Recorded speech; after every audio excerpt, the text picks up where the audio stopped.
신앙의 동지 여러분 안녕하십니까? 서정교회 최영선 목사입니다.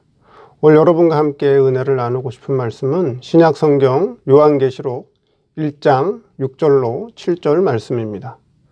제가 본문을 봉독해 드리겠습니다. 그 아버지 하나님을 위하여 우리를 나라와 제사장으로 삼으신 그에게 영광과 능력이 세세토록 있기를 원하노라. 아멘. 볼지어다 구름을 타고 오시리라. 각인의 눈이 그를 보겠고 그를 찌른 자들도 볼 터이요 땅에 있는 모든 족속이 그를 인하여 애곡하리니 그러하리라. 아멘. 오늘 말씀 제목은 나라와 제사장으로 삼았다라고 하는 제목으로 말씀을 증거하도록 하겠습니다. 요한계시록은 예수님의 제자 가운데 예수님으로부터 가장 많은 사랑을 받은 사도 요한이 기록한 성경입니다. 오늘 본문에 보면 아버지 하나님을 위하여 우리를 나라와 제사장으로 삼았다라고 하는 그런 표현이 있습니다. 오늘 말씀을 통해서 아버지 하나님을 위하는 것이 무엇인가, 그 다음에 우리 성도들을 나라와 제사장으로 삼았다라고 했는데 그 뜻은 어떤 의미가 있는지 오늘 말씀을 함께 나눠보도록 하겠습니다. 첫째, 아버지 하나님을 위하여. 오늘 본문에 보면 아버지 하나님을 위하여 그렇게 표현되어 있는데요. 성경에 하나님이라 그렇게 표현할 때는 보통 성부, 성자, 성신 하나님, 즉 삼위 하나님을 표현할 때 하나님이라고 말씀을 하는데 오늘 본문에는 아버지 하나님이다 이렇게 기록을 하고 있죠. 그러면 아버지 하나님이라고 할 때는 삼위 하나님 가운데 성부 하나님을 말씀하고 있습니다. 그러면 어떻게 하는 것이 아버지 하나님을 위하는 것이냐 하는 것이죠. 자, 성부 하나님을 위한다. 성부 하나님을 위한다라고 하는 것은 성부 하나님의 예정하신 뜻을 따라가는 것이 아버지 하나님을 위하는 것이다 하는 것입니다. 자, 성부 하나님의 예정. 그럼 성부 하나님의 예정을 따라가는 것이 아버지 하나님을 위하는 것이라고 했는데, 그럼 예정이라고 하는 의미가 뭐예요? 예정. 성경의 예정이라고 하는 의미는 미리 계획했다라고 하는 것이 예정의 뜻입니다. 그럼 성부 하나님께서 무엇을 미리 계획했느냐? 그럼 성부 하나님이 미리 계획했다라고 하는 것은 그것이 바로 성도의 구원을 미리 계획했다라고 하는 뜻이 예정입니다. 즉 성부 하나님께서는 성도 한 사람 한 사람의 구원을 이미 창세전에 미리 계획해 놓으셨습니다. 그것을 예정이라 하고 그 예정을 이루는 이치를 진리라고 하는 것입니다. 자, 그래서 아버지 하나님을 위한다라고 하는 것은 성부 하나님의 예정을 따라가는 것이, 성부 하나님의 뜻을 따라가는 것이 그것이 아버지 하나님을 위하는 것이다 하는 그런 뜻이라고 하는 것이죠. 그러면 우리가 성도가 신앙생활할 때 어떻게 하는 것이 성부 하나님의 뜻을 따라가는 것인지 그것을 알아야겠죠. 성부 하나님의 뜻을 알지 못하면, 그렇죠? 성부 하나님의 뜻을 알지 못하면 성도가 살아갈 때, 이 땅에서 신앙생활하면서 살아갈 때 하나님 아버지의 뜻과 다른 그런 신앙생활을 할 수밖에 없다라고 하는 거죠. 그럼 하나님 아버지의 뜻을 어떻게 알 것이냐 하는 것입니다. 자, 우리에게는 여러 가지 사건들이 일어나고 여러 가지 일들이 생깁니다. 우리가 세상 살아갈 때에. 자, 그때에 처음에 우리 성도가 하는 것이 뭐냐 하면 내게 사건이 일어나고 내가 어떤 문제가 발생할 때 이성적으로 생각을 하게 됩니다. 이 일을 어떻게 처리할까? 이 일을 어떻게 처리하는 게 좋은가? 이성적인 생각을 하고 그 다음에 이성적 판단을 하게 됩니다. 이성적 견해에 따라서 이성적 판단을 하게 됩니다. 자, 내가 이성적으로 생각하고 이성적 판단을 했다고 해서 그대로 행하는 것이 아니라 그것을 잠깐 보류하고 그 다음에 하나님께서 이 사건을, 하나님께서 이런 환경을 주신 하나님의 뜻이 무엇일까? 이 일을 통해서 하나님이 원하시는 뜻이 무엇일까 하고 입장을 바꾸어서 하나님 입장에서 생각을 하는 것입니다. 그러면 인간 이성 편에서 생각한 거하고 하나님 편에서 생각한 거하고는 분명히 차이점이 발생하게 되죠. 차이점이 발생하게 됩니다. 그때는 뭐예요? 내 생각을 내려놓고 내 판단을 유보하고 하나님의 뜻과 하나님의 목적을 이루기 위해서 내 생각과 내 판단을 버려두는 거예요. 그리고 하나님의 뜻을 이루기 위해서, 하나님의 목적을 이루기 위해서 그것을 붙잡는 거다라고 하는 거죠. 그렇게 생활을 할 때, 그렇게 살아갈 때 내게 하나씩 능력이 생긴다라고 하는 겁니다.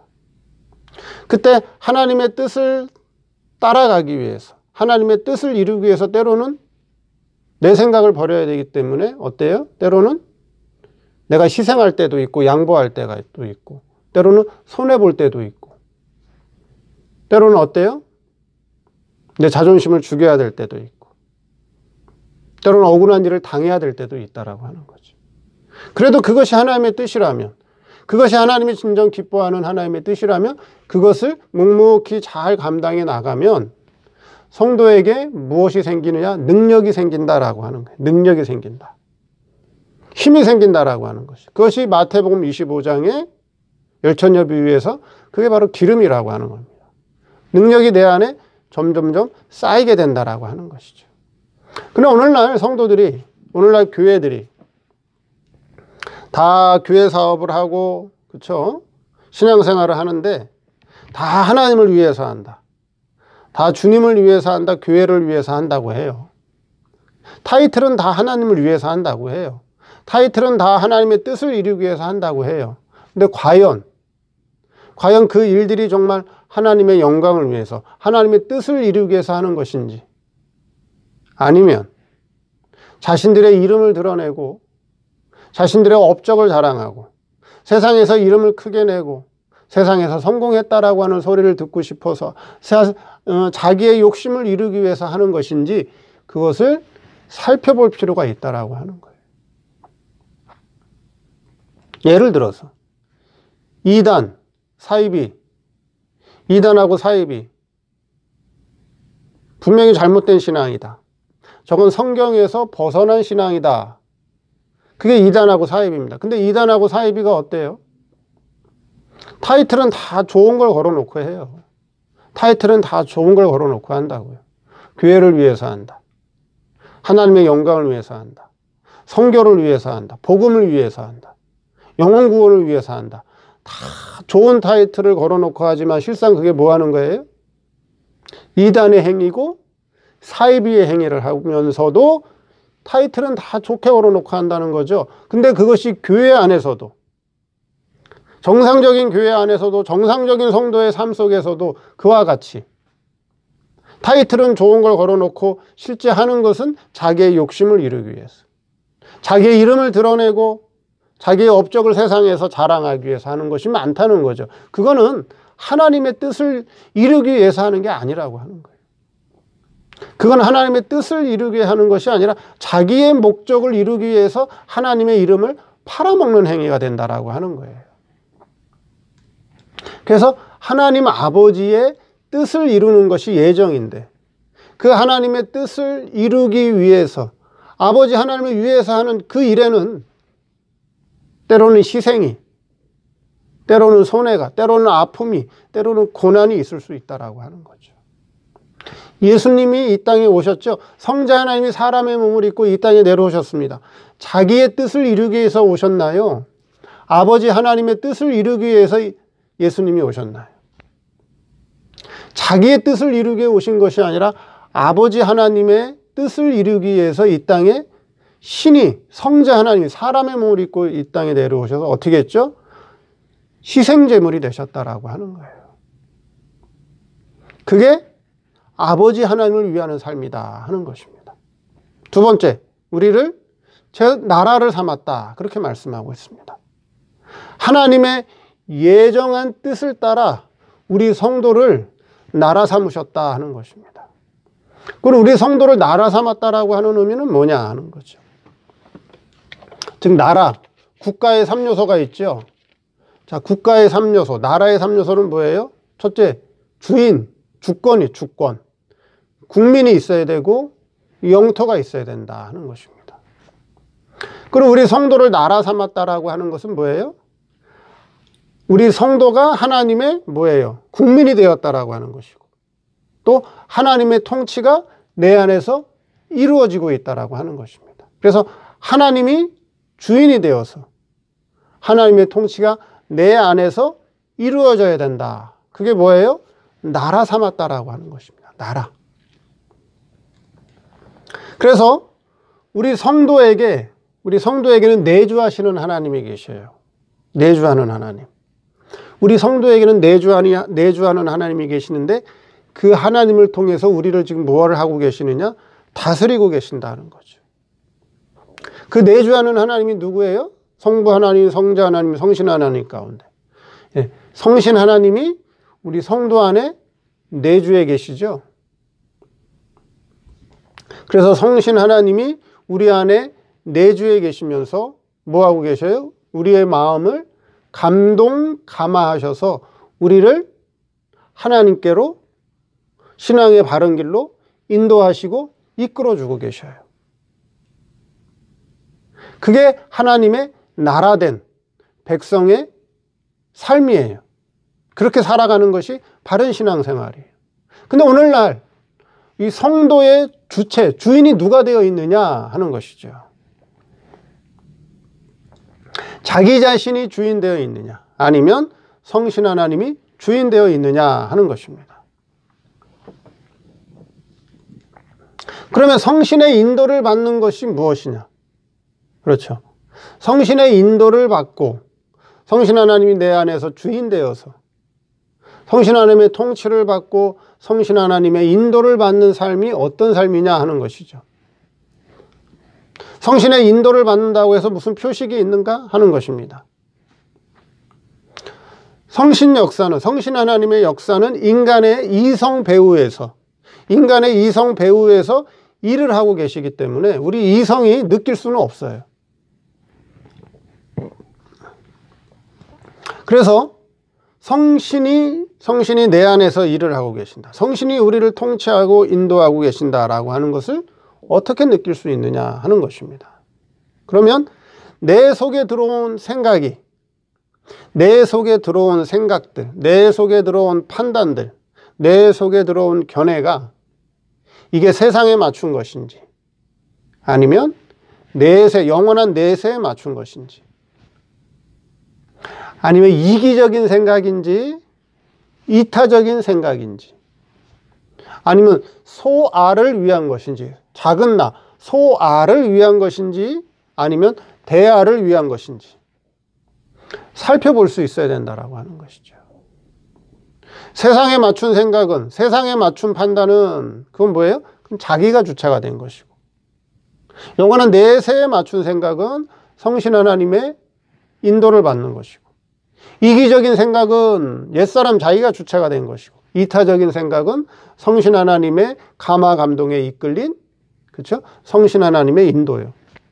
소아를 위한 것, 작은 자기를 위한 것은, 그것이 자기가 됐건 작은 단체가 됐건, 소아를 위한 것은 자기가 주체가 된 것이고, 대아를 위한 것은 성신 하나님의 감화 감동을 받은 것이다 하는 것입니다.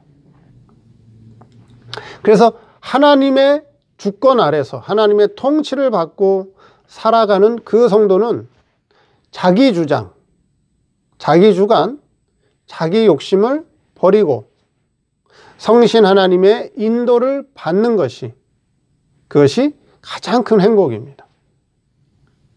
그런데 그걸 알면서도, 성도들이 그것을 알면서도 실상 성신 하나님의 통치를 받으려고 하지 않는다라고 하는 것이죠.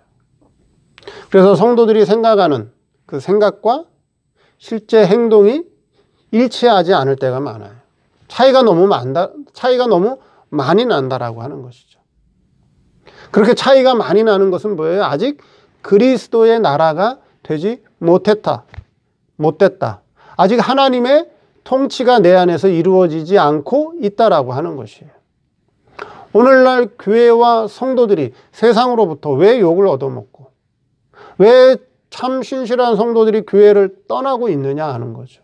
왜 사회로부터 손가락질을 받고 있고 웃음거리가 되고 있느냐 하는 거예요. 그것은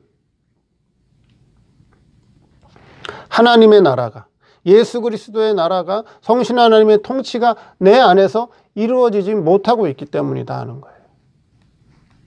예수 믿는 사람들이 더 욕심을 부리고 예수 믿는 사람이 더 이기적으로 살아가고 예수 믿는 사람이 더 사회에 빛이 되지 못하고 본이 되지 못하고 있기 때문에 결국 옛사람 자기가 주인 되어서 살아가고 있기 때문에 결국 세상으로부터 외면당하고 있다 하는 것입니다. 세 번째, 우리를 뭘 삼았다? 우리를 제사장 삼았다.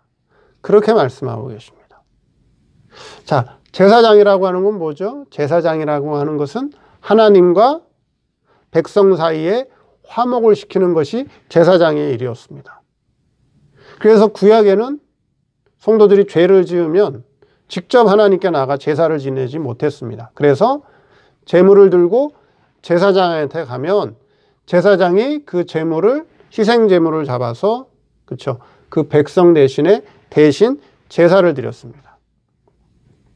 그래서 하나님과 화목을 시켜 주셨죠. 근데 신약에서는 신약에서는 어떻게 됐죠? 우리 성도와 하나님 사이에 영원한 중보자, 희생 제물이 대신 영원한 중보자이신 예수님이 계시기 때문에 이제는 예수 안에 있는 성도는 이제 직접 하나님께 나가게 됐습니다. 예수의 이름으로 나가게 됐죠. 그렇죠? 그래서 신약에는 제사장이라고 하는, 구약의 제사장이라고 하는 직분이 따로 있는 것이 아니고 성도가, 예수 안에 있는 성도가 직접 하나님께 나가게 되었습니다. 그래서 우리가 뭐예요? 제사장이 되었다라고 하는 것이죠. 그런데 지금도 천주교는 뭐예요? 신부가 신자들 중간에서 대신 죄를 고백받고 용서하면 하나님도 용서하는 고해성사라고 하는 걸 하고 있죠. 그건 잘못된 제도입니다. 그건 성경적인 제도가 아니라고 하는 거예요. 자, 그럼 베드로전서 2장 9절에는 우리 성도를 뭐라고 그랬느냐? 베드로전서 2장 9절에는 우리를 왕같은 제사장이요 거룩한 나라다. 그렇게 우리 성도를 왕같은 제사장이라. 그렇게 말씀하고 있죠. 그 왕같은 제사장이라고 하는 건 어떤 의미죠? 왕은 지배하고 다스리고 통치하고 점령한다라고 하는 뜻을 가지고 있습니다. 왕의 권세를 가지고 지배하고 통치하고 다스려야 되는데 왕의 권세를 가지고 지배하지 못하고 통치하지 못하고 다스리지 못하면 그건 왕 같은 제사장이라고 할 수 없다는 것입니다. 그 우리가 진정한 제사장의 삶은 뭐라고요? 화목하는 거라 그랬죠. 하나님과 백성 사이를 화목하게 하는 게 제사장의 삶인데, 그렇죠? 그러면 그런 참 진정한 제사장의 삶을 살기 위해서는 왕 같은 권세가 있어야 된다라고 하는 거죠. 그 왕 같은 권세를 누구에게 행해야 되나요? 그 왕 같은 권세를 누구에게 행해야 되나요? 남한테 행해야 되나요? 아니에요. 자기에게 행해야 돼요. 자기에게 왕 같은 권세를 행해야 된다라고 하는 거예요. 내가 진정한 제사장으로서 하나님과 바른 관계를 맺으려고 하면 누가 먼저 방해하죠? 누가 가장 먼저 자기를 방해하나요? 자기 옛사람이 방해를 해요. 자기 옛사람. 내 안에 부패성이 방해를 해요. 자기의 오래된 못된 악습이, 자기의 자존심이, 자기의 고집이 왕 같은 제사장으로서, 그렇죠? 왕 같은 제사장으로서 권세를 자기한테 행해야 되는데 자기의 옛사람이, 부패성이, 자존심이, 고집이, 자기의 악습이 그거를 가장 먼저 방해한다라고 하는 거예요. 그래서 제사장 노릇을 못하게 하고 있다라고 하는 것입니다. 그래서 자기가 자기를 지배할 수 있어야 되고 자기가 자기를 다스릴 수 있어야 돼요. 그런 권세가 있어야 된다라고 하는 거죠. 근데 이런 귀한 직분을 받았음에도 불구하고 오늘날 성도들이, 오늘날 교회가 하나님과 바른 신령한 교제를 못하고 있다. 옛사람 자기가 주인 되어서 옛사람 아래서 새사람이 종노릇하고 있고 옛사람 자기가 하나님을 종처럼 부리고 있는 실정이라고 하는 것이죠. 그래서 하나님께서는 우리에게 제사장이라고 하는 아주 귀한 직분을 주셨습니다. 그 제사장이라고 하는 귀한 직분을 사용할 수 있는 실력, 능력이 있어야 돼요. 그 제사장은 하나님과 성도 사이를 화목하게 하는 그런 능력이 있어요. 그런 권세가 있어야 돼요. 근데 하나님과 우리 사이가 지금 어때요? 화목한 관계인가요? 우리가 사람과 사람과의 관계가 화목한 관계인가요? 일과의 관계가 화목한 관계인가요? 그렇게 화목을, 신앙 안에서 화목을 이룰 수 있는 그런 실력을 갖추기 위해서는 왕 같은 권세가 있어야 된다. 자기 먼저, 자기 옛사람 먼저, 자기 부패성을 먼저, 자기 옛사람의 고집과 자존심과, 그렇죠? 자기 옛사람의 악습을 먼저 다스리고 점령해야 된다라고 하는 거죠. 그래야 하나님과 사람과 일과의 관계가 화목을 이루는 진정한 제사장으로서의 삶을 살게 된다라고 하는 것입니다. 오늘 말씀을 통해서 아버지 하나님을 위하는 삶이 어떤 삶인가? 우리 성도를 하나님께서 나라 삼아 주신 것이 무엇인가? 그래서 우리 성도에게 귀한 직분은 제사장직을 주신 게 무엇인가? 다시 한번 깨닫고 성부 하나님을 위한 삶, 내 안에서 하나님의 통치가 이루어지는, 주권이 이루어지는, 그리고 뭐죠? 왕 같은 권세를 가지고 모든 관계면에서 화목하는 그런 귀한 삶을 살아가는 저와 여러분 되기를 바랍니다. 감사합니다.